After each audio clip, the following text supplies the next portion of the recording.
भारत का पहला स्वतंत्रता संग्राम सिपाही विद्रोह या जन विद्रोह भी कहा जाता है।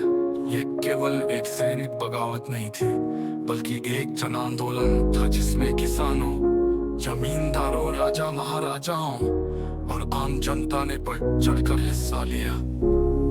अंग्रेजों ने भारत में धीरे धीरे अपना साम्राज्य फैलाया।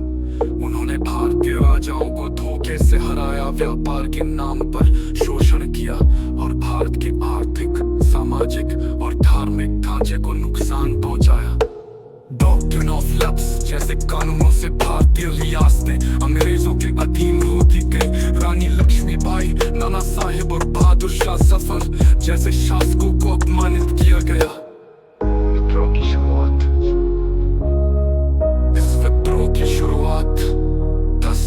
1847 को मेरठ से हुई, जब भारतीय सिपाहियों ने अंग्रेज अधिकारियों के खिलाफ बगावत कर दी।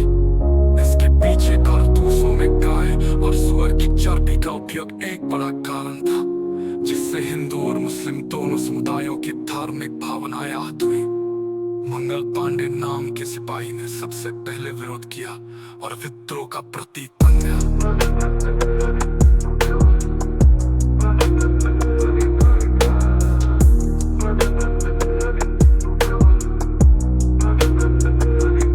से शुरू हुआ ये विद्रोह बहुत तेजी से दिल्ली, कानपुर, झांसी, अवध और बिहार तक फैल गया।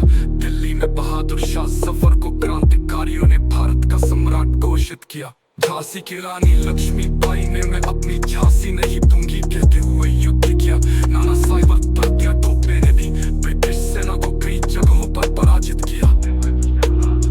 हालांकि यह विद्रोह बेहद साहसिक था, लेकिन यह साम्राज्य और संसाधनों की कमी के कारण असफल रहा। कई भारतीय राजा अंग्रेजों के पक्ष में थे, जिससे अंग्रेजों को मदद मिली। अंग्रेजों ने क्रांति को पैरवी से कुचला और हजारों स्वतंत्रता सेनानियों को फांसी या गोली मार दी गई।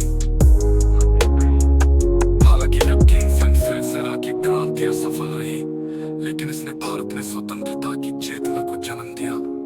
यह पहला मौका था जब पूरे भारत में एक साथ ब्रिटिश सत्ता के खिलाफ आवाज उठी। इस क्रांति ने भविष्य के स्वतंत्रता आंदोलनों के लिए नींव रखी और अंग्रेजों को यह एहसास हुआ कि भारत को केवल ताकत से नहीं, बल्कि समझदारी से चलाना होगा। निष्कर्षण फिर की क्रांति भारत के स्वतंत्रता संग्राम का पहला अध्याय थी। ये बलिदान, वीरता और देशभक्ति का प्रतीक है। मंगल पांडे, रानी लक्ष्मीबाई, तात्या टोपे जैसे वीरों ने जो चिंगारी जलाई, वो आगे चलकर आजादी की मशाल बन गई। ये इतिहास हमें सिखाता है कि जब अन्याय के खिलाफ